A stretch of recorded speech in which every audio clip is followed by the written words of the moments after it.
c'est Tosin. Et le chaos que tu viens de voir, c'est pas de l'IA, mon pote. Ça fait des années que la boxe, c'est ma passion. Et dans une autre vie, j'aurais adoré faire de ce sport mon métier. Aujourd'hui, on reçoit Tosin. Ce mec, il a fait de la boxe l'entièreté de sa vie.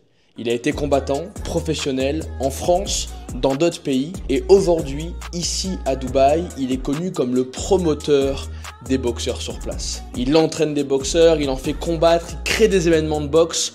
Bref, il connaît ce milieu. Aujourd'hui, c'est pour moi une vraie fierté de discuter avec lui, d'en apprendre plus sur le milieu professionnel de la boxe ici aux Émirats Arabes Unis et de pouvoir vous partager à vous, ma chère communauté, un petit peu de ma passion que j'ai adoré pratiquer pendant des années. Alors si t'es chaud d'écouter quelques-unes de ces anecdotes les plus folles et comment se passe ici le monde de la boxe, reste jusqu'à la fin, lâche un petit like et on se voit après. See you there.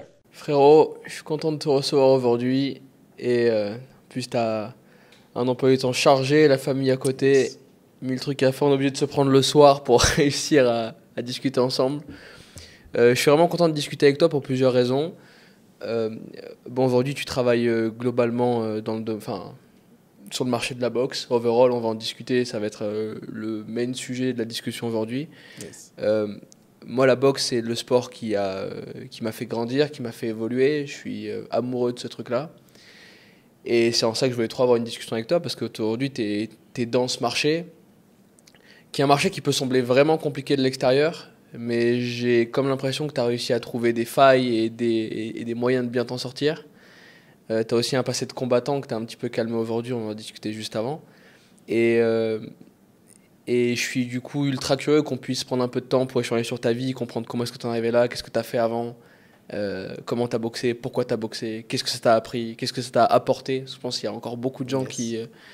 j'aimerais, si je peux apporter un peu ma pierre à l'édifice et pousser quelques personnes à découvrir le noble art, je serai le mec le plus heureux du monde.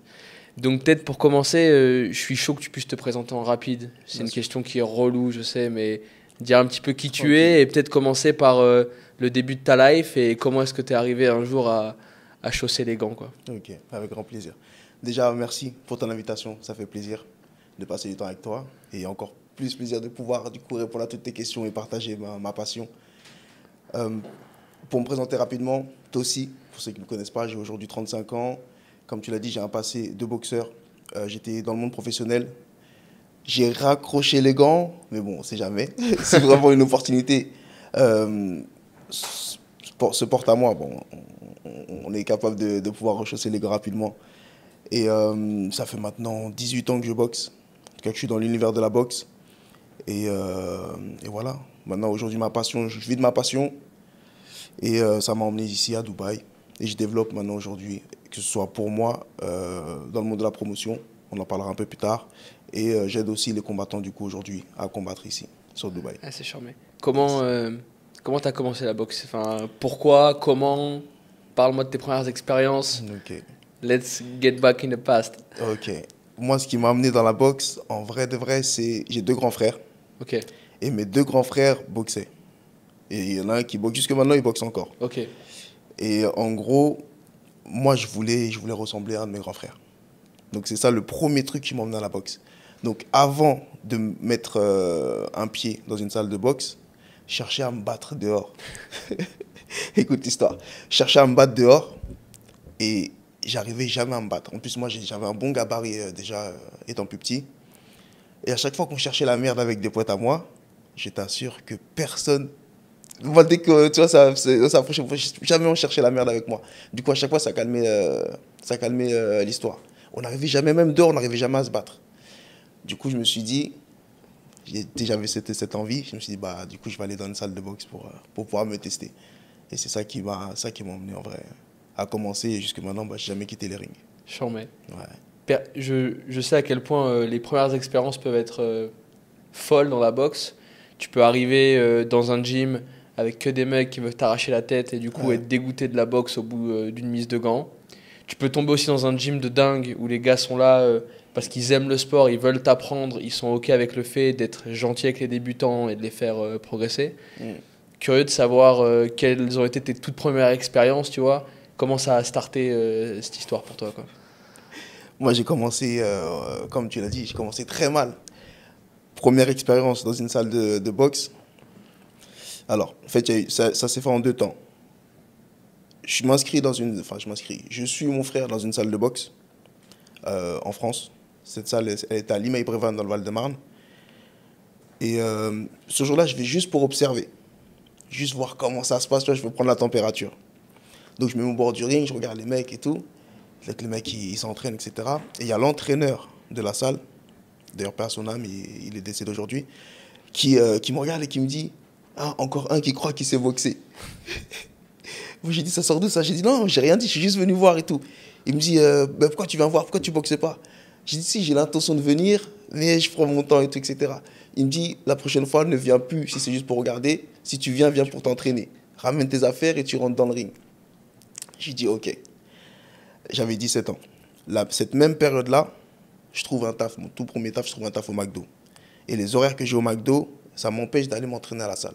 Ça fait que je suis... Ah, tu travailles le soir? Ouais. Je commençais milieu d'après-midi. Ça fait que dégoûté, je pouvais pas m'entraîner. Alors que j'avais pris la décision d'y aller. Même période, je fais peut-être 6 mois dans ce taf-là. Je passe la majorité. Je décide d'aller emménager en Angleterre. Donc moi, je déménage, je pars de chez moi, je vais habiter en Angleterre. Et en fait, ma première vraie expérience en boxe, elle se passe là-bas. Ah, t'étais où?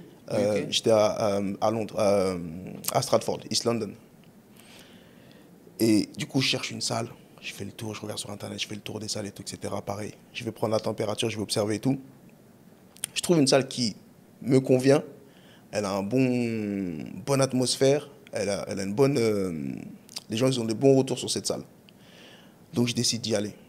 Cette fois, j'achète mes affaires, tout, casque, gants, protège-dents, bandes, tout. Ouais, j'étais prêt. J'arrive dans la salle, je me présente au responsable de la salle. Je lui dis bonjour et tout, nanana, je suis un tel, je vais essayer la boxe et tout, etc. Il me regarde de haut en bas comme ça, un vieux monsieur, tout court. Il parle pas beaucoup, visage serré. Il me regarde comme ça de haut en bas. Il me dit, tu sais boxer, toi? Je lui dis, je pense savoir boxer. Tu vois, pas de oui, pas de non. Je dis, je pense avoir un minimum de base. Il me dit, ok. Il me dit, t'as tes affaires? Je dis, je suis trop content. Ouais, j'ai toutes mes affaires, j'ouvre mon sac, je lui montre et tout. Il me dit, ok, mets tout, monte sur le ring. Cash. Moi, je suis venu là pour essayer, donc je vais lui montrer que je me débrouille, même si je suis pas encore un crack. Je vais lui montrer que j'ai envie d'apprendre. Ouais. Je mets mes affaires, je monte sur le ring.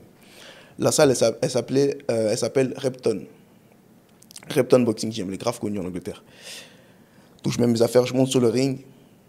Et le ring là-bas, il est au milieu de la salle. Et les salles qui sont autour. Ça veut dire que là-bas, quand quelqu'un monte sur le ring, tout le monde s'arrête, tout le monde regarde. Putain, déjà moi je commence à avoir la pression et tout.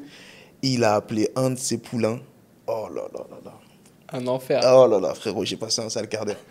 Le mec, il m'a tapé. C'est un mec qui avait l'expérience, il niveau tout. Il m'a tapé, frérot. Même pendant qu'il me tape, entre boxeurs, tu vois quand le mec, il n'a pas ton niveau. Bien sûr. Donc le mec, il baisse la cadence. Il fait un pas en arrière, il regarde le responsable de la salle pour dire ouais. Vas-y. Ouais. Le mec, j'ai pas compris au moment ce qu'il a dit. Il a crié dessus. Ah, retourne ici. Le mec, il a fait ça. J'ai pas le choix, tu vois. Il m'a tapé, frérot. Ça, c'est ma première vraie grosse expérience sur un ring.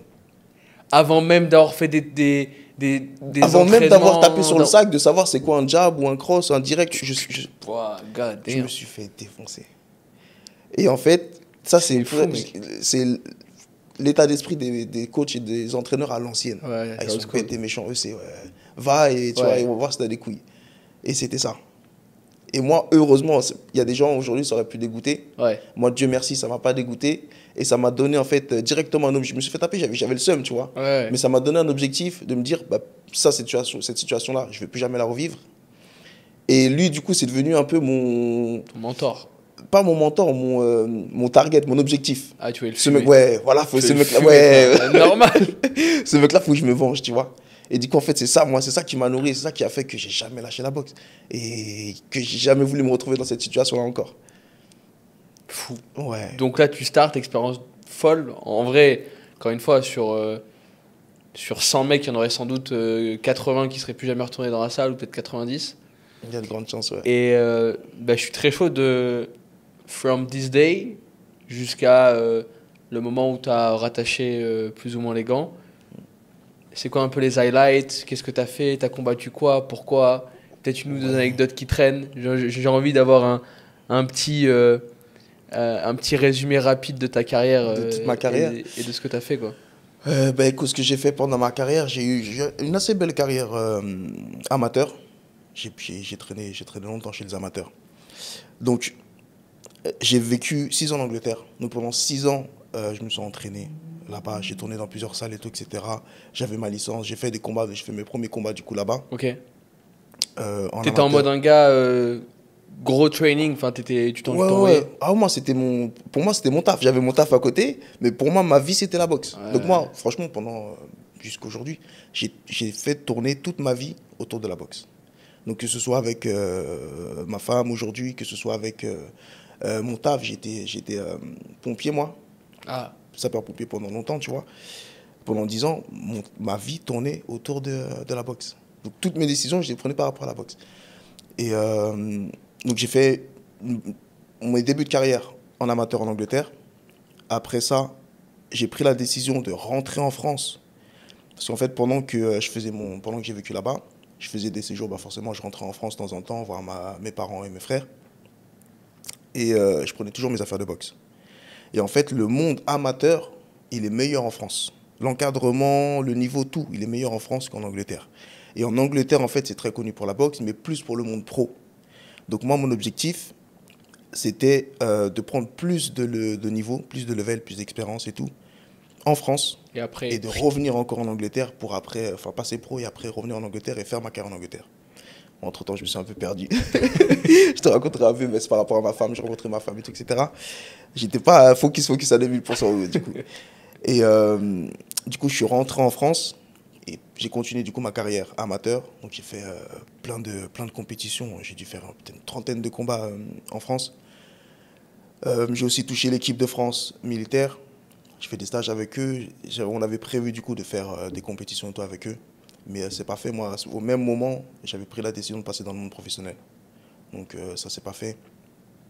Et du coup, voilà, je suis passé dans le monde pro en 2019. Donc, pour les gens qui savent pas, il se passe quoi? C'est un contrat? C'est une fédé? Comment officiellement tu passes du monde amateur au monde pro en France quand tu boxes? Alors, il y a plusieurs paramètres à prendre en compte pour passer dans le monde pro. Faut dire, après moi, juste avant, je t'explique en amont, moi en amateur, j'avais pas de plan de carrière. Je boxais pour boxer. Comme je t'ai dit, j'ai commencé à la boxe, moi je voulais juste ressembler à mon frère, à mon grand frère, et je voulais savoir me battre. C'était ça vraiment mes objectifs. Le reste, j'avais pas de plan de carrière, j'avais pas de mentor, j'ai personne qui m'a aidé à structurer ma carrière amateur. Ça fait que je boxais vraiment pour boxer, je faisais des compétitions pour me comparer, c'est tout, tu vois. Et ça a été une grosse erreur. Du coup, pour passer d'amateur à professionnel, il y a certains paramètres en France. Pour passer, il faut par exemple que tu aies un palmarès de plus de 13 combats. Pour les poids lourds, c'est un peu moins, c'est 10 combats. Il y a beaucoup moins de monde chez les poids lourds. Il faut que sur ce palmarès amateur... Tu boxes en quel poids, toi? Moi, j'étais en 75, chez les moyens. 75 kilos, ouais. Toute ma carrière. Jamais bougé, j'ai toujours été au même poids. J'ai toujours été linéaire, tu vois, sur ça, ouais. Il faut que sur ce palmarès-là, tu aies 70% de victoires. Ok. Sur tes 13 combats, donc 10 victoires, ouais, 10 victoires au minimum. Et il faut que tu aies fini par des victoires. Tu ne peux pas, par exemple, avoir 13 combats. Tu as 10 victoires et 3 derniers, c'est 3 défaites. Ils ne veulent pas. Ils préfèrent que tu finisses sur des victoires. Bon, ça ne change pas. Bon, c'est leur décision. Ça, c'est avec la Fédération française de boxe. Ouais. Après, ça dépend des pays. Tu as d'autres pays, c'est un peu autre chose. Mais pour la France, c'est comme ça. Et quand tu remplis du coup ces catégories-là, il faut que tu fasses les tests médicaux et tout, etc. pour être sûr que tu es apte à pouvoir passer. Donc, tu as un test cérébral, scanner, tu as les yeux à contrôler, tu as un checking normal et tout. Comment tu appelles ça? Que ton cœur batte bien, tu vois. Ouais, je captais. Checking de base, comme quand tu vas faire un sport voilà. genre électrocardiogramme. Voilà, exactement. Donc tout ça, paramètres de base. Et là, tu peux passer dans le monde professionnel. Après, dans le monde professionnel, il faut savoir que soit tu es bon, comme je t'ai expliqué ça juste avant, soit tu es bon et tu as eu un plan de carrière. Par exemple, tu as touché l'équipe de France, tu as été au JO, ou même moins que ça, tu n'as pas touché l'équipe de France, tu n'as pas été au JO, etc. Mais tu es quelqu'un qui sait se vendre, et sait se mettre en avant sur les réseaux sociaux et tout, etc.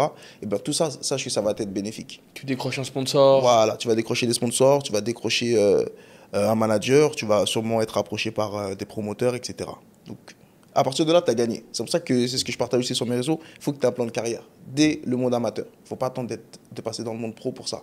Sinon, tu es en retard et tous les avantages que tu aurais eu si tu avais bien planifié ta carrière en tant qu'amateur, eh ben, tu vas les perdre et tu vas devoir tout faire toi-même, tu vois, à ce moment-là.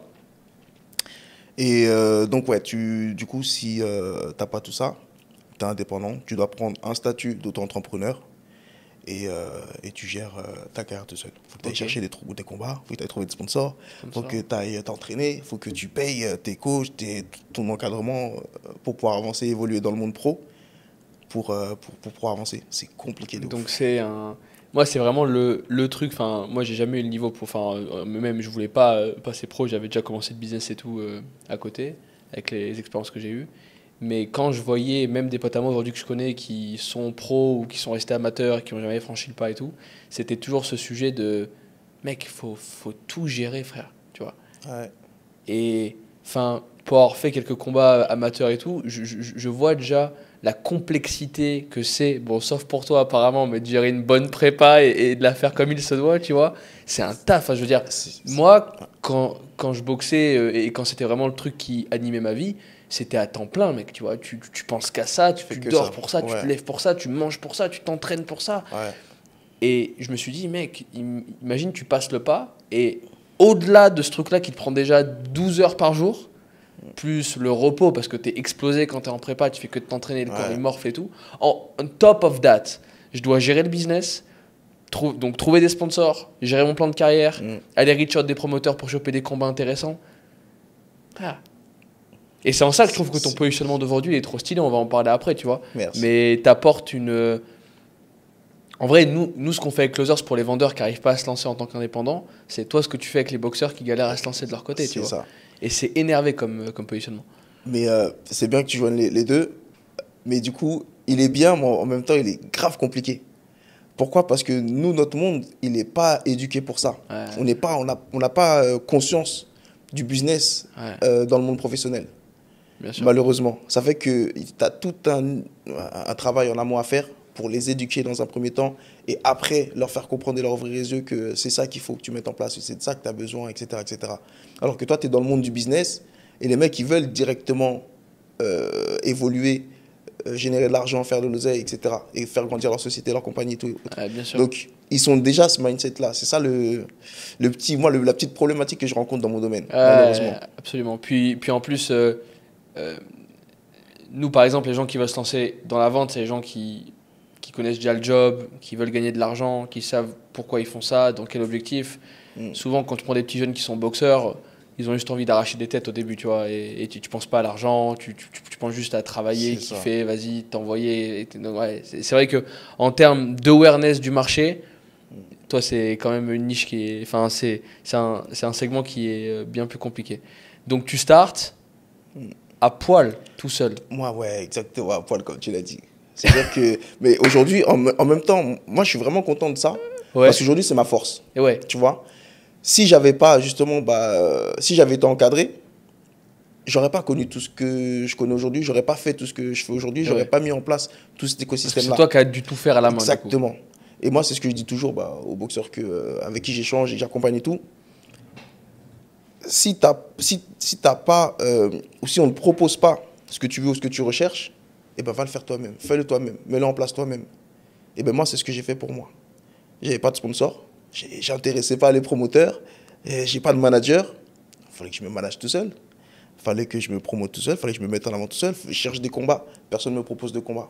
Et ben je vais organiser, frérot. Et je vais créer, je vais mettre en place mes propres soirées, mes propres organisations, je vais combattre dans mes organisations. Comme ça, j'attends rien de personne, je fais mes propres trucs. Pas le choix. C'est fou que tu aies eu cet état d'esprit déjà de dire... parce que, enfin, personne fait ça, tu vois. Les mecs sont là en train de gratter à des portes et essayer de décrocher des combats à tout prix. Toi, t'as dit fuck it, je vais le faire. Ben, je vais le faire, bah ouais. Putain, c'est fou. Mais pareil, comme je t'ai dit, j'ai commencé tout seul à poil et Ouais. j'ai pas eu d'autre choix. Donc, comme je t'ai dit tout à l'heure, je suis passé pro dans le monde professionnel en 2019. Bon, il y a le Covid qui a giflé tout le monde et du coup, ça nous a fait perdre 1 an, voire 2 ans à beaucoup d'entre nous. Donc, t'avais 29 piges, 30, enfin 30 quasiment. Ouais, c'est ça. Je suis passé à 25, pardon. 25? Ouais. Ah, c'est pas 2010. Ah, tu mets dans quelle Je suis année? un ouf. Attends. 2018. Je suis passé en 2019. 2019, ça fait 6 ans. Ouais, c'était Covid, ça. Les mathématiques sont pas bonnes, les gars. C'est compliqué, frère. On a pris beaucoup de coups dans la tête. Anyway. Mais sûr et certain, c'était 2019. Ok. Et ouais, je suis passé tard, mais t'as raison, je suis passé à 29. Après 29. Ouais. Et du coup, comme j'ai pas eu d'opportunité, j'ai dû les mettre moi-même. Et entre le temps où je passe pro, je perds 1 an. Et vu que, comme tout le monde, je cherchais les opportunités. Ouais, qui va me faire boxer? Comment on fait? Comment truc? Je vois qu'en fait, il n'y aura rien pour moi. Donc, soit je continue et je perds encore des années à attendre et rien n'arrive, soit je mets en place pour moi, tu vois. Et c'est ce que j'ai fait. Ok, et donc là, vas-y, qu'est-ce qui se passe? Comment tu commences? Qu'est-ce que Tu tu mets en place? Tu commences à chercher des... Premier truc que j'ai cherché, vu que je cherchais les combats, on ne me donnait pas d'opportunités et tout, Ouais. etc. Je me dis, ok, si je veux combattre, en fait, on m'a expliqué, ok, vu que toi, tu n'as pas de promoteur, tu n'as pas de titre, Ouais. tu n'as pas de médaille, rien, Ouais. tu n'as pas été en équipe de France, en vrai, de vrai, frérot, tu es bien, tu boxes bien, tu es sympa et tout, mais tu ne nous intéresses pas. Ouais, t'as aucune valeur. Les mecs, le monde pro, c'est du business. Il faut que les mecs ils comprennent ça. C'est business avant le talent, tout. Parce que même un mec, c'est comme la musique. Moi, je compare beaucoup à la musique, comme ça les gens ils comprennent. C'est comme un mec il est nul en vrai, il n'a pas de talent. Mais s'il a une bonne équipe derrière lui, s'il a une maison de 10 par exemple derrière lui, qui va mettre du budget sur lui, crois-moi, le mec, tu vas le voir. Ouais. Il va passer à la radio, il va passer à la télé, il va avoir des clips lumineux qui donnent envie de ouf. Le mec, tu vas le voir. Tu vas pas l'aimer la première fois, deuxième son, tu vas dire putain, en fait, il est pas dégueu. Troisième son, tu vas commencer à chanter. Ça, je veux dire, et c'est la même chose dans la boxe. Si t'as pas de manager, t'as pas de promoteur, t'as pas de sponsor, t'as pas de finance pour avancer, t'es mort. Moi, ce que j'ai fait, le premier truc, je me suis dit, ok, personne qui veut me faire combattre, il me faut de l'oseille. On m'a expliqué qu'il fallait de l'argent pour combattre. C'est-à-dire que moi, je suis passé dans le monde pro parce que je voulais gagner de l'argent et kiffer ma façon, vivre de ma passion. Mais on me dit, c'est à moi de payer mon adversaire pour combattre. Donc moi, le mec, tu me trouves un adversaire, tu le fais venir, lui, il va boxer comme moi. Pourquoi c'est à moi de payer? Tu t'autralasse. Ouais. Mais c'est qui demande? L'entraînement d'entrée, il m'explique, il me dit, mais c'est qui demande? Je dis, c'est moi qui veux boxer. Il me dit, bon, voilà, c'est tout simple. Aujourd'hui, tu as un promoteur? Non. Tu as un manager? Non. Ouais. Tu as un sponsor? Non. So pay for it, il me dit, t'as qui? T'as quoi? Je dis, mais j'ai vous. Il dit, oh, mais moi, je suis pas promoteur. Il me dit, moi, je vais pas, même si je t'entraîne et tout, je dis, je vais pas payer pour toi. Ouais. C'est pas mon taf. Et puis, c'est pas. Ouais. T'es pas mon fils, tu vois. Ouais. Sois un grand. Débrouille-toi comme un grand. Il m'a mis une claque. Ça m'a mis une claque, tu vois. Mais au final, tu dis, mais il a raison. Donc, ce que j'ai fait, le premier truc que j'ai fait, c'est chercher des sponsors. Et vu que, pareil, j'intéresse pas grand monde, j'ai créé ma marque de vêtements pour vendre mes vêtements, mes équipements de boxe, etc. Right. Voilà. Et après, pour financer mes combats, ma carrière. Putain, tout simplement. Énervé. Ouais. Donc, comme ça, je crée ma brand. Ouais. Tu fais direct, tu te spécialises boxe direct. Gloves, ça a toujours été mon domaine. Boxe, le reste, je m'en fous de tout, moi, que boxe. Donc les gants, les tenues. Ouais, des tenues, des gants, plein de trucs. J'ai tout fait, frérot. Corde à sauter, bandage, chaussettes, tout ce que tu peux imaginer. C'était pour tout arracher de toute façon. Il fallait gratter, il fait racler tout. Donc j'ai créé ma marque, j'ai vendu mes trucs, j'ai financé mes combats. Tout simple.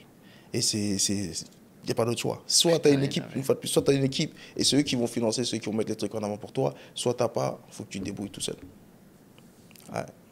Énorme. Et donc là, il se passe quoi? Combien de combats? C'est quoi les trucs? T'arraches des têtes, tu te fais arracher? Ouais, après, à partir de là, moi, une fois de plus, que des bénédictions. Même si on galère, c'est dur et tout, etc., au final, que des bénédictions. Après la période où tout le monde est arrêté là, personne ne peut boxer, ça reprend petit à petit. Moi, à la même période, j'ai pour objectif de venir emménager ici. Donc, tout de suite maintenant, ma priorité, pour combattre, c'est plus ma priorité. J'emménage ici. Ma priorité, c'est de développer mon business, de me faire connaître, de me faire voir et tout, etc. pour faire rentrer de l'oseille. Donc là, je m'occupe du coaching, j'encadre pas mal de beau monde et tout, etc. Et en parallèle, bien évidemment, je continue à m'entraîner et moi, je kiffe toujours ça. Et ce que je kiffe par-dessus tout dans les entraînements, c'est le sparring. Donc moi, je tourne dans toutes les différentes salles. Partout, partout. De toute façon, en France, j'étais déjà aussi comme ça. Je tombe dans toutes les différentes salles et forcément, bah, tu fais connaissance avec les autres boxeurs, avec des entraîneurs, etc. Les staffs et tout, de tout yes. le monde. Bien sûr.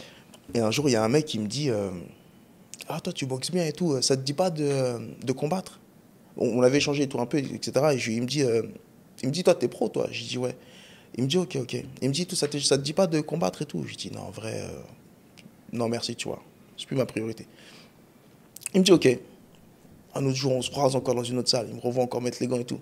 Il me dit, tu boxes vraiment bien, toi, tout ça, là. Il me dit, vas-y, raconte-moi un peu, qu'est-ce que tu fais, c'est qui, t'as une équipe et tout, etc. Je dis, non, frérot, je m'occupe de moi, je suis tout seul. Il me dit, ok, ok. Et du coup, tu cherches des combats, tu veux faire quoi? Et tu me dis, non, je m'en fous, moi, je suis tranquille, tu vois, juste je m'entraîne et ça me convient. Il me dit, ok, ok. Une troisième fois, il me voit encore. Il me dit, frérot, donne-moi ton numéro. Je lui donne mon numéro et tout, on échange et tout, là. Un soir, il m'appelle. Il me dit, toi aussi, t'as à quel poids, là? Je lui dis, je suis à 80 kilos. Depuis que je suis passé dans le monde... t'appelle comme ça, cash. Depuis que je suis passé dans le monde professionnel, je suis à 80 kilos. J'ai arrêté les régimes et tout. Okay. Donc, ça veut dire que de tes 20 ans à tes 29 ans, tu as combattu en amateur à 75? Ouais, j'ai commencé à 17. Tu as commencé... Et tu as start les combats genre amateurs dès ta première année de boxe? Ouais, direct. Donc, de tes 17 à tes 29 ans. Ouais. Donc, tu as fait genre 12 ans de boxe à 75 en amateur. Ouais. Fuck. Ouais. Et après, tu as switché et tu combattais en 80.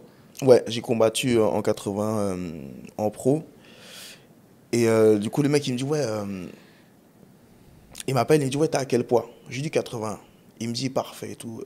J'ai besoin de 80 kilos là. Je lui dis, pourquoi? Il me dit, demain, il y a une soirée demain. Aujourd'hui, c'était la pesée. Il y a un de mes boxeurs qui a fucked up, qui a merdé. Il n'est pas au poids. Il n'est pas au poids. Donc là, j'ai absolument besoin de 80 kilos. Je lui dis, mais frérot, la soirée qu'il y a demain, c'est au Coca-Cola Arena. Et c'est la soirée de Floyd Mayweather. Je lui dis, me dis pas que tu as des passe-droits pour là-bas, toi. Il me dit, si, frérot. Je lui dis, quoi? Mets-moi direct. Je dis, je viens, je suis chaud. J'étais pas entraîné, toi. Je lui dis, mets-moi direct, je viens. Bien sûr que je combats. Je dis, mets-moi dessus, tout ça, etc. Il me dit, ok, ça marche et tout. Dès qu'on raccroche, envoie-moi ton box rec. Quand tu boxes dans le monde pro, en fait, t'as un box rec, c'est ta licence en ligne, quoi. Il me dit, envoie-moi ton box rec. Je lui dis, mais frérot, moi, j'ai pas de box rec. Il me dit, comment ça, t'as pas de box rec? Tu m'as dit que t'étais pro. J'ai dit, ouais, je suis passé pro. Je dis, tiens, si tu veux, je t'envoie ma licence. Mais en fait, j'ai passé ma licence, j'ai fait les examens, tout ce qu'il faut et tout, etc. Mais j'ai pas combattu. Il me dit, ah, merde. Il me dit, non, il me faut un mec avec un box rec. Même s'il m'a dit, même si t'avais eu un box rec négatif, ouais. Il me dit, je t'aurais fait combattre demain. Il me dit, sans box rec, je peux pas. Donc t'es comme un dingue. Ouais. Je dis, putain. Et en fait, c'est là que je réalise. Il y a ce genre d'opportunité ici. Ouais. Ah, je me dis, en fait, là, je suis tombé dans un truc, frérot. Ouais, t'es au bon endroit. Et là, j'ai réactivé tous mes voyants. Tu vois que je dis, c'était plus ma priorité, combat, tout un an. Là, j'ai réactivé tous mes voyants, frérot. Je dis, ah ouais, c'est comme ça. Le lendemain, après, du coup, j'ai vu à la soirée. On s'est posé, on a parlé. Il m'a expliqué, non, ici, ça va vite, frérot. Je dis, ah ouais, chaud. Il m'a dit, tu sais, tu fais quoi? Et ouais, parce que le marché, il est tout petit. Ouais, il est petit, ça va vite. Et Dubaï, tu sais, c'est une plaque tournante. Tout le monde veut être ici. Bien sûr. Donc, tu as des opportunités de malade. Et du coup, il m'a dit, reprends du service, monte sur le ring, fais des combats et tout, etc. Et les opportunités elles vont tomber. Et comme je te dis, c'est ce que j'ai fait. Je l'ai écouté. J'ai fait mon premier combat dans mon professionnel ici. Et j'ai vu comment ça se passait et tout, etc. Et en gros, cet écosystème-là, je l'avais déjà démarré, mais c'était un peu plus strict. Mais j'avais déjà démarré en France. En France, moi, j'ai organisé des événements de boxe, mais c'était street, c'était dans le ghetto, c'était dans les cités, frérot. C'est bon, ça. Mais le kiff, il est là. Ouais, l'énergie et tout, c'est grave. Trop de la bombe. Bien sûr, c'est grave. Et en parallèle, là, pour ça, j'avais déjà trouvé mes premiers sponsors. J'étais prêt à m'accompagner. Ici, genre Non, en France, pour putain. les combats de rue. C'est une dinguerie, de ouf. En mode...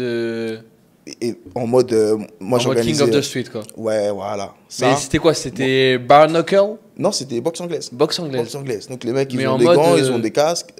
En Gants, mode. casque, Ouais. ring, genre Ring- chaise. Voilà, ring de test. On volait des barrières des chantiers. Ah, la On les amenait sur un énervé, city quoi. stade. On mettait tous les mecs autour. Il y avait des banderoles ça et tout, se etc. fumait. Et ça se. Ouais. C'était de la bombe. Mais tu sais que. En fait, mais là aussi, j'avais remarqué le potentiel de ouf. C'est que d'une, déjà, j'avais trouvé un sponsor. Ouais. Il nous a donné peut-être pour au moins 1000 euros de fourniture. Ah ouais. Il y a un autre pote à moi, pareil, il a fait un autre. On travaillait ensemble, on faisait des événements là ensemble. Après, on s'est détaché, tout, etc. Moi, j'ai déménagé, tout, etc. Il a continué à faire ça. Il avait un autre sponsor, ils lui ont donné 20 000 euros pour faire ça. Mais non. C'est une dinguerie, frérot. Et dis-toi que l'événement avec lequel dont je te parle là, on avait fait déplacer des médias. Il y a M6 qui sont passés, Paris Match, il y avait OKLM, il y avait plein de brutis qui sont passés. Des gros médias, tu vois. Donc en fait, l'engouement, le truc, il était là. Il y avait un truc déjà. Et c'est là que j'ai réalisé, ouais, en fait, organiser, c'est lourd. Il y a des gros trucs à faire. Et je me suis dit, le même écosystème que j'ai fait, que j'avais mis en place là-bas, ben, je vais le faire ici, mais en plus quali, en plus pro, quoi. Plus cadré, de toute façon, Ouais. t'as pas le choix ici. Ouais. Sinon, c'est De ouf. relou. Sinon, c'est vrai. Donc tu starts, tu combats. Ouais. Et c'est quoi, genre tu prends de l'oseille il Bah, se passe quoi? Non, pareil, parce que après, c'est le même écosystème. Ok. Soit tu as quelqu'un et puis Sinon, celui qui c'est s'en by occupe et yourself. tout. Non, ça c'est pareil en fait. En fait, c'est tout simple. C'est à peu près comme le business, c'est l'offre et la demande. Le mec aujourd'hui, le mec demain ou le mec qu'on voit à l'écran, là, à la télé, les Gervonta, les Canelo, tout, etc. Bah, ces mecs-là, ils sont payés, ils gagnent bien leur vie de ouf parce qu'ils sont dans le Ouais. top 3, tu vois. C'est les plus gros de leur catégorie, c'est les meilleurs, tu vois. Donc, eux, ils gagnent de l'oseille. Mais maintenant, n'importe qui, un mec comme moi, qui rentre dans le monde pro, eh ben, faut que tu montes les échelons. Faut que tu gravites, tu vois, le classement. Avec ton rec. Exactement. Donc, il n'y a plus de, je sais pas combien de combattants, tu vois, Ouais. enregistrés. Si tu es dans les 4000 et quelques là-bas, ça t'intéresse personne. Tu vois, faut que tu montes dans le classement. Et là, les gens vont commencer à mettre les Donc sous step sur toi. by step, faut que tu le fasses de ton côté, Voilà. que tu mettes clean, que tu chopes des victoires. Tu chopes des victoires, tu fais monter ton palmarès, ça te fait monter dans le classement. De toute façon, après, t'es vu. Les gens, après, de toute façon, plus tu Ouais. montes, si tu boxes bien aussi, si aussi tu sais te vendre, tu sais te mettre en avant sur les réseaux, les gens, ils voient. T'inquiète pas. Moi, par exemple, je sais même plus combien je suis monté dans le classement français, mais j'étais peut-être, dans ma caté, hein, il doit y avoir peut-être 50 personnes. Je devais être 35e. On m'a appelé pour des combats. Ah ouais. Tu vois, des combats où ça payait 7000 euros, des trucs comme ça. Donc, des Ah trucs ouais. pas dégueux. Putain, bien. Au bout de 3 combats pro, tu vois. Donc, tu peux faire de l'oseille. Ah ouais. Ouais, donc imagine, si moi, à mon niveau, on me propose 7000 euros, alors que j'ai 3 combats sur mon... En France en plus. En France, ouais. Il y a moins d'oseille quand même. Il y a moins d'oseille en France, exactement, qu'aux États-Unis, qu'au Ou Canada, qu'au qu'en UK, Angleterre ou ailleurs, tu vois. Ouais. Donc, Plus d'oseille ici aussi? non, en fait, ici, le problème, c'est que comme la boxe, ils viennent de découvrir la boxe, Ouais. il y a vraiment, il doit avoir 3 ans qu'ils ont découvert la boxe ici, Si tu vois. ils savaient pas avant, ouais. Et donc, en fait, ils s'alignent avec ce qui se fait ailleurs. Donc, ici, si tu regardes bien, ceux qui organisent, c'est beaucoup français à moi, et beaucoup des anglais. Ok. Donc, ils s'alignent avec le marché de là-bas, tu vois. Ok, je capte. Donc, non, ça paye pas de ouf, vu qu'ils viennent de découvrir. Mais après, au fur et à mesure, je pense que ça va monter. Ok. Surtout qu'ils essayent de s'aligner avec l'Arabie Saoudite, qu'aujourd'hui est en train de prendre Et le eux, par marché. contre, Tout, tu vois. ouais. Ouais. Et tu vois, ici, ils sont beaucoup en concurrence. Donc, il y a moyen derrière que, Il y a moyen derrière prendre des quiches, ouais, ouais. que ça signe, Ok. que ça aligne et tout. Et donc, non, premier combat, frérot, je finance moi-même. Comme je t'ai dit, je finance moi-même. Mais après, là, j'étais déjà rentré dans une vision pour montrer, entre guillemets, le cheminement aux boxeurs qui veulent faire pareil, qui veulent venir ici. Ouais, donc C'était c'est pas dans vraiment cette idée d'accompagner ouais, c'est ça. des boxeurs Moi, j'étais derrière. déjà dans cette vision-là. C'était pas Ok. vraiment moi pour performer, pour aller chercher des titres et tout, etc. Je suis, entre guillemets, je suis pas fini, mais je suis en fin de carrière. Moi, je suis un daron, 35 ans. 35 berges, Je suis ouais. blessé, j'ai le coude Ah ouais en compote et tout. Ouais, je me débrouille quand même avec, mais je suis pas à 100% de mes capacités, Ouais, tu bien vois. sûr, bien sûr. Donc, c'était plus dans cette vision-là. Mais ouais, au final, j'ai financé mes premiers combats et tout. Et c'est ce qu'il faut faire. Si t'es pas accompagné, c'est ce qu'il faut faire de toute façon. Solide. Et, Ouais. et toi, t'as toujours été dans ce truc-là de je le fais tout seul. Ouais, moi je préfère. En vrai, comme tout le monde, hein, j'essaye. Si voilà, il y a une opportunité qui tombe à moi et puis je peux monter dessus, let's go, tu vois. Mais si t'as pas. C'est-à-dire, soit t'attends comme un con, t'attends et t'es mort dans le film. Tu attends longtemps, frère. Soit, frère, Mais ça, t'y tu vas. pousses le truc et tu vas. Ah, Et bon. tu fais. Let's go, tu vois. Solide, énervé. Donc, bon, bah, tu fais tes combats et tout. Et là, du coup, vient le grand moment où tu commences à envoyer fort sur les réseaux, où tu commences à faire du Yes. contenu, où tu Mm. commences réellement à te dire, vas-y, je fais un vrai business sérieux à côté pour accompagner des gars et tout. Curieux de savoir cette transition, comment elle s'est opérée, comment tu as commencé ce délire, et ouais, dans quel état d'esprit t'étais, quoi. Yes. Ça, c'est. Ouais, moi, je l'avais déjà en tête de pouvoir accompagner du coup Ok. les mecs. Quand j'ai vu ici comment ça se passait et tout, etc.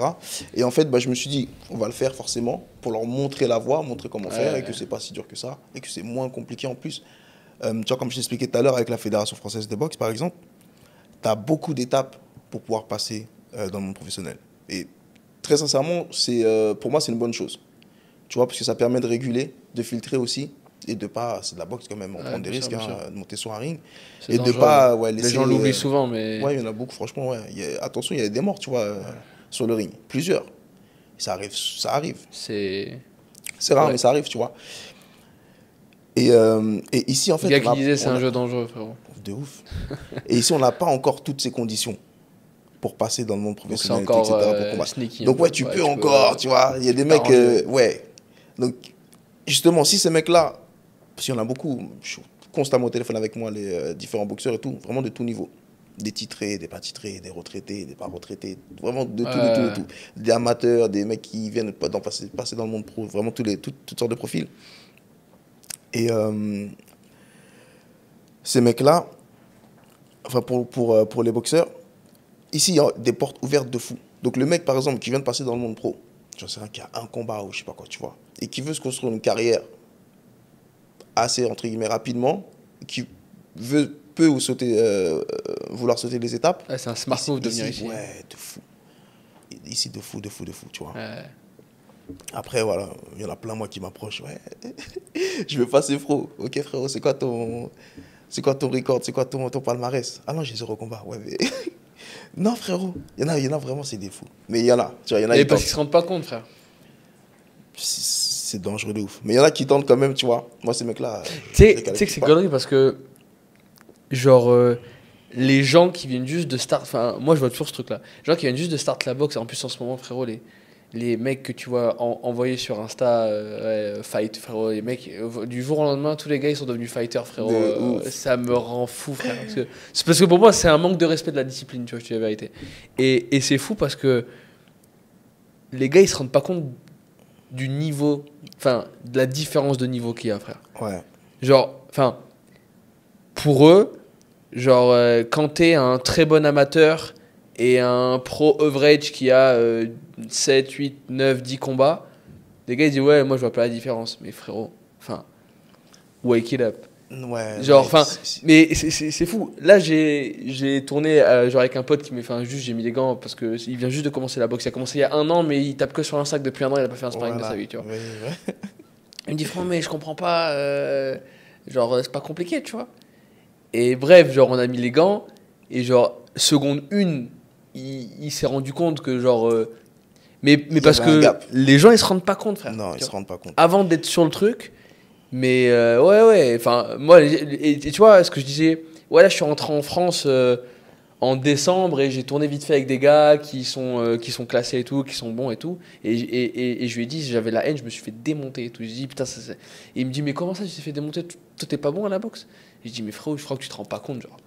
Enfin, les gens se rendent pas compte des écarts de niveau qu'il y a, frérot, tu vois. Parce que pour eux, le boxeur, c'est le mec qui est capable de mettre de décrocher un overhand en boîte de nuit, tu vois. Ouais, mais non. entre ça et des mecs qui ont 25 combats en pro, qui sont affûtés à l'année, frérot. Ouais. Genre, il y a des mondes de différence. Et ça me fait gaulerie à chaque fois. Capte pas, les mecs. Faut qu'il monte Ouais. sur le ring, du coup. Comme tu dis, le mec, il a tapé que sur le sac. Il se rend pas compte, en fait, que faut esquiver les coups, faut se déplacer, Non. faut gérer son souffle, Le cardio. faut donner des... Oh, c'est un taf. C'est un, Ouais, c'est un c'est un taf. taf de ouf, frérot. C'est un Donc, taf de malade. ces gens-là, faut qu'ils aillent mettre les gants. Ouais. Ils vont comprendre. Et après, en général, tu deviens un peu plus humble. Voilà. Tu prends l'humilité derrière. Voilà, tu dis, ok, bon, finalement, je vais m'entraîner, je vais faire une dizaine de combats, après, je te rappelle. Ouais, 100%. Mais t'as des mecs qui tentent. Ouais. Peut-être cramé. Ils se sont dit, vas-y, j'y vais. Ouais. On verra bien. Et en plus, bah, en fait, c'est la plupart du temps, c'est des gens qui sont même pas bien informés parce qu'ils pensent. Moi, il me tue, frérot. Parce qu'ils pensent que. Par exemple, leur question, ça va être comment je peux gagner mon premier combat? Cash. Ouais. Déjà, moi, ce mec-là, je les mets à côté. Mais déjà, t'as pas compris. Tu vois? Donc, au lieu de me fatiguer à expliquer, ouais, mes trucs, frérot, tiens, sur le côté, va, tiens, j'envoie le lien de ma chaîne YouTube. Il y a plein de vidéos là-bas qui expliquent. Mais t'as des fous. T'as des fous, après, t'as des mecs qui ont du potentiel, qui peuvent vraiment faire quelque chose. Et malheureusement, en France, il y en a beaucoup qui sont bloqués. Manque d'opportunités, manque d'organisation, manque de promoteurs, manque de finances, manque de pas mal de choses. Donc les mecs, ils sont bons, ils ont du potentiel et tout. Donc des vrais talents, mais il n'y a rien autour. Mais il n'y a rien autour. Je te jure, je ne vais pas dire de nom, toi, mais je te jure, j'ai des mecs, vraiment, on se connaît tous, mais j'ai des mecs titrés. Des mecs, ils ont des titres de champion de France, ils ont des titres de champion d'Europe, frérot. Ils me demandent. Et ils ne trouvent pas de combat? Non, c'est compliqué. Bah parce que, comme je te dis, eux, ils sont du côté du business où ils ne font pas eux-mêmes. Après, c'est compréhensible, hein. Je ne dis pas que tout le monde doit faire et tout, etc. Moi, c'est mon point de vue, c'est ma, tu vois, c'est ma manière d'être. Mais le mec, après, il y en a certains, ils ont totalement raison, tu vois. Mais tu as des mecs qui, eux, leur taf, c'est de boxer, et je boxe, je fais rien d'autre. Donc, ils vont à aucun moment chercher des sponsors eux-mêmes, ou aller chercher des organisations et tout, etc. C'est valable, enfin, je veux dire, c'est un point de vue qui est défendable, tu vois. Non, tout à fait, je respecte tout, tu vois. Mais si tu y arrives, quoi. Mais pour te dire que même ces mecs-là, ils sont handicapés. Ouais. Tu vois, du coup, bah, frérot, t'es détenteur de tel titre, t'as tel bagage, tu vois, sur ta carrière et tout, et au final, tu combats pas. Tu peux même pas combattre. Ouais, il y a un problème quelque part, tu vois. Ouais. Donc c'est chaud. C'est chaud pour presque tout le monde, pas tout le monde, mais presque tout le monde, tu vois. Et donc frérot, c'est quoi les cachets qu'on peut prendre ici? C'est quoi les bails? Parce que moi je vois des stories, des bails, des trucs. Ça dépend de beaucoup de paramètres, pardon. Ça va dépendre de quel est ton palmarès, combien de combats t'as, est-ce que tu as eu des titres et tout en amont et tout, etc. Mais en gros, donne-moi peut-être une catégorie, un truc de mec. Ouais, disons, même tu vois, genre un mec qui combat aux alentours de 80 et qui a un track genre en mode, je sais pas, il est en 4-0-2, truc comme ça, tu vois. Et voilà, genre un bail du style, tu vois. Genre un mec qui vient de start, qui est en 80, qui a fait 5-6 combats, qui a gagné la majorité, qui en a perdu 2 quand même. Ouais, ben voilà, compte, dis-toi, allez à peu près, il va boxer pour 5 000 € à peu près. Tu vois, ce qui n'est pas dégueu. Ce qui n'est pas fou non plus, mais c'est pas dégueu. Maintenant, tu peux aller chercher beaucoup plus. Ça va dépendre une fois de plus de tes contacts, de où tu boxes et tout, etc. Par exemple, moi je connais un mec, c'est pas un tueur, hein, il boxe bien et tout, etc. Il a moins de 10 combats. Mais ce mec-là, il a réussi à boxer sur une belle carte avec des Anglais sur DAZN. DAZN, c'est une plateforme de diffusion archi connue. Ils sont en place de ouf. Et ce mec-là, pourtant, comme je te dis, c'est pas un tueur et tout, mais il boxe bien et tout, mais voilà, c'est pas un tueur. Et il a pas un palmarès de ouf non plus. Quand il combat, il prend 15K, 20K, tu vois. Ah ouais. Donc, ça va dépendre de l'organisation, ça va dépendre plus sponsors et tout. Ouais, il a des sponsors à côté, c'est sûr, tu vois. Donc, ça, parce que des sponsors, les gens peuvent se dire, ouais, le mec, il prend 5 balles pour un combat. Ouais, mais frérot, il doit faire une prépa d'1 mois et demi, 2 mois, 3 mois, faut payer les staff, faut tout payer. Donc, en fait. 5 balles, en vrai, c'est rien. Ouais, c'est R. Ouais. Donc, à partir de combien tu peux vivre décemment, selon toi, en tant que boxeur, avoir un staff, t'entraîner comme il faut? Qu'est-ce que ça demande en termes de... Est-ce que tu recommandes d'avoir 1, 2 sponsors? C'est quoi un peu les échelles de prix pour qu'on puisse comprendre, tu vois? Si demain, moi je suis pro, bam, j'ai environ une dizaine de combats, j'ai besoin de combien à l'année pour pouvoir m'en sortir, vivre comme il faut et puis gérer ma boxe, quoi. Une prépa, ça coûte cher. Ah, c'est de l'oseille. Plus tu vas combattre pour un gros combat, en fait, tous les combats, il faut dire, c'est des gros combats. Parce que tous les combats, ils peuvent t'emmener à un autre level, tu vois. Une prépa... Ah oui, c'est double peine. Ou alors double gagne. Ouais. C'est soit tu gagnes déjà tu te sens mieux dans une meilleure position et en plus ça te fait monter sur le leaderboard, donc tu peux avoir des meilleures propositions. Par contre, si tu perds, bah tu perds tout, frérot. Tu perds beaucoup, ouais. C'est comme si tu repartais à zéro. Ah, c'est dur. Il faut tout reconstruire. Ah, c'est chaud. Faut... Pas le droit à l'erreur. Hein, ouais. En fait, c'est comme la musique. Tu vois, par exemple, le mec qui va vendre. Il part pour un CD. La maison de disque, elle donne 100K d'avance. Elle prévoit de faire 1 million avec cet album-là. Tu ne fais pas les 1 million. Personne ne te rappelle. Plus personne ne te rappelle. Eux, ils ont les chiffres, tu vois. Et derrière, ils vont contacter un tel parce que ton contrat est là-bas. Ah, lui, nanana. Mais regardez ce qu'ils vendent. Ils vendent rien du tout. T'es mort, frérot. Ça veut dire. Donc tu repars à zéro. Pas le droit à l'erreur. Et ben le boxeur, c'est pareil. Faut savoir que le monde de la boxe, il est tricky. C'est-à-dire, souvent, on va t'appeler pour faire briller le mec en face. C'est-à-dire, tu as un boxeur. Ok, tu as un boxeur, il a son équipe, il a son manager, il a son écurie, il a tout ce qu'il faut. Et ben ce mec-là, le but, c'est de le faire monter. Pour que demain, peu importe sa catégorie, mais qu'il soit dans le top 5 de sa catégorie, tu vois. Si ce n'est pas même le détenteur du titre, et tout, etc. Donc, on met beaucoup d'argent sur lui. Il faut le préparer, il faut le nourrir, il faut le loger, il faut le truc, il faut faire en sorte qu'il soit que focus pour boxer. Ok. Ce bonhomme-là, qui lui a une équipe, et qui, lui, est là pour qu'on le fasse monter, et ben, il va appeler d'autres boxeurs. Pour qu'on les mette en face, pour qu'ils se fassent les dents, etc., etc., et pour qu'ils montent dans le classement. Ok. Donc, lui, il a l'oseille. Toi, tu n'as pas forcément l'oseille.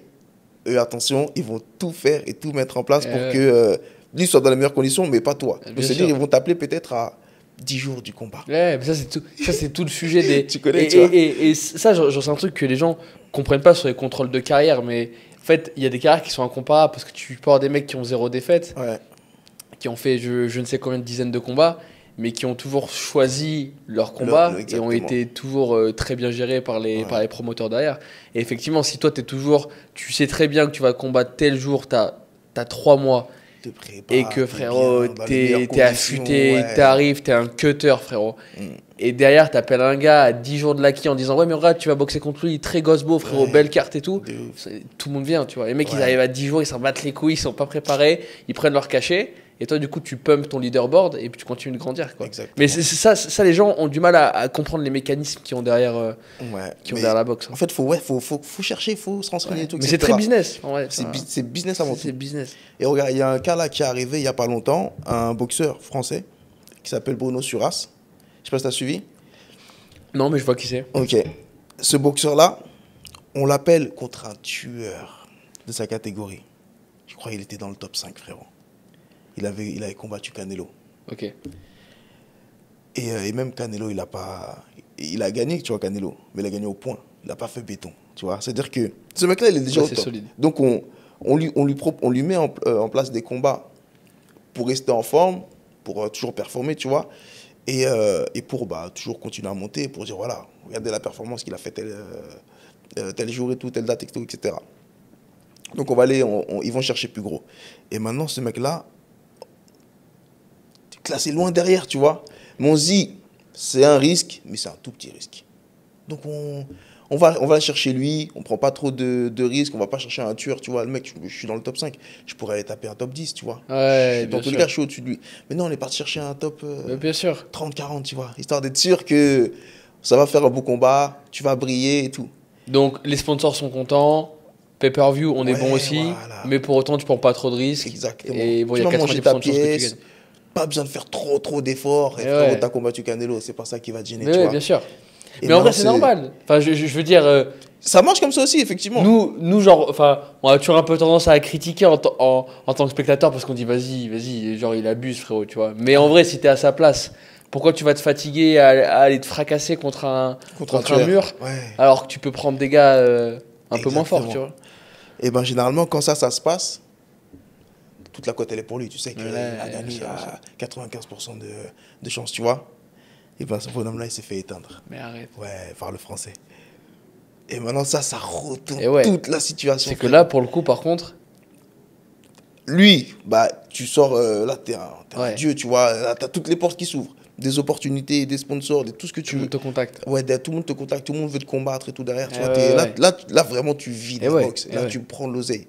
J'ai pas la somme exacte, je sais pas combien il a pris. Mais apparemment, il a pris 6 chiffres, tu vois. Ouais. C'est la première fois qu'il prend ça. Pourtant, il a des années de carrière, il a plus de 10 ans de carrière, tu vois, dans les pattes. Et lui, bah. Ouais, frère. Lui, c'est dur pour lui. Ça reste un nom. Ouais. Mais tu dois refaire tout maintenant, tu vois. Ah ouais. Tu t'es fait éteindre. Tu t'es fait éteindre par le petit Frenchie. Ouais, tu vois. Donc, Far away. tu dois tout. C'est chaud. Donc, tu as aussi des retournements de situation comme ça, tu vois. C'est rare, mais ça arrive. Mais en tout cas, celui qui est dans cette position-là et qui brille comme ça, tu sais que derrière, tu as une carrière qui t'attend et tu vas pouvoir tout faire et bien manger, bien vivre de la boxe, et tout, etc. Tu as beaucoup de paramètres qui font que tu peux manger 5K comme tu peux prendre 50 000 euros pour un ça aussi, combat c'est et que. beaucoup plus, tu vois. Enfin, il y a des petits facteurs qui peuvent 10x le cash price que tu vas prendre parce que. En fait, genre, le vrai sujet aujourd'hui, c'est la visibilité, tu vois, et c'est avant tout les sponsors qui payent. En premier visibilité. Au-dessus de, pour moi, aujourd'hui, au-dessus de ton talent. Ouais. Franchement, ouais. Donc, c'est. Pour ça, pareil, je les invite à utiliser les réseaux, tu vois, à se mettre en avant, à partager un peu leur quotidien, leur entraînement et tout, etc. Ça peut que être bénéfique. Bien sûr. Et parce que si tu arrives façon à décrocher une bonne sponsor avec une belle brand, ça t'aide dans tous les sens du terme. Ouais. Financièrement, ça t'aide.